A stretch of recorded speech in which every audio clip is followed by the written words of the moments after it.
tax. Breakfast with Louise Hulland. BBC Radio Cambridgeshire. 7 minutes past 8, good morning. The Chancellor Kwasi Kwarteng will outline tax cuts and energy bill support during his mini-budget later today.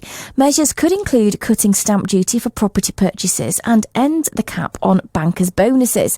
A reverse to the increase in national insurance has already been announced. Well, experts expect this to be the biggest tax-cutting event for 34 years. And as always, when something to do with the budget comes on, I love to chat to Polly Lee from Leep Accountants in Peterborough, because Polly always makes everything make sense. Polly, thanks for joining us. No pressure. Let's talk all of this through. So let's start really simply. What is a budget and why should we care? Because it always feels like it's someone standing outside number 11, holding up a red box, going off and doing a big speech. And actually, is it going to help us in the long run? Well, essentially, it is a man standing outside with a big briefcase telling you what's going to happen, or a woman. And a budget generally happens twice a year, and it's a prediction as to what the taxes and other kind of social economic implications are going to happen in order to try and keep the national economy healthy. Now, there isn't normally a budget at this time, but because of Liz coming into power, she's kind of announced a mini budget. So you, I am guessing, will work with a lot of business owners. You're going to be watching the Chancellor's statement closely. What are you hoping to see happen?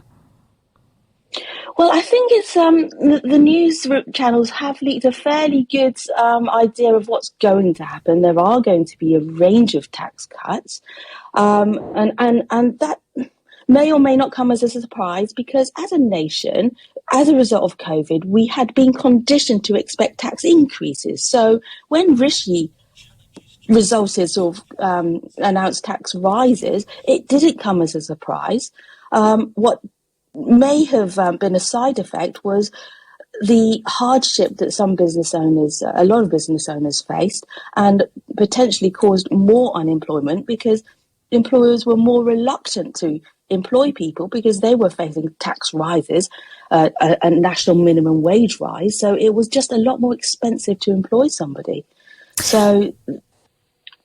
Sorry. No, I was going to say, what I always find really impressive about people in your line of work, Polly, is that you have to keep across all of this every time it changes, because you have to advise people and work with businesses. So how much will this affect your job in terms of, oh, that's gone out of the window and now I've got to relearn all this? We do that a lot. We've been doing that quite constantly because of all of the COVID changes, furlough schemes, grants, all of that kind of stuff. So this is part and parcel of the job. But, you know, the tax cuts, for me, is a little bit of a mixed message this time, because we've got tax drops to kind of encourage economic growth, but at the same time, we've got interest rate increases to kind of reduce consumer spending. So that's a little bit of a mixed message, but for business owners, it can only be a good thing, and for workers. So what about if we're not a business owner, which is a normal man on the street, woman on the street, worried about living costs? Is it important to check what this budget will contain? Do we need to sit down with a pen and paper, make notes, and then kind of figure out how it's going to affect us and our home budget? So for a regular person who is employed, then for every, I would say for an average salary of £30,000 a year, you're going to get around £20 more in your pocket every month. There is talk of income tax cut as well. If it does get cut from 20% down to 19%, that's worth about £20 in your pocket as well. So there's no need to work it out. It's something that will come through your pay packet. There are potential benefits for home movers as well, first-time buyers, if the stamp duty is cut. So I think it's only a good thing, but no need to sort of sit down, pen and paper, and kind of try and work it out. Polly, thank you as always for coming on, sharing your expertise with us. That's Polly Lee there from Leep Accountants in Peterborough.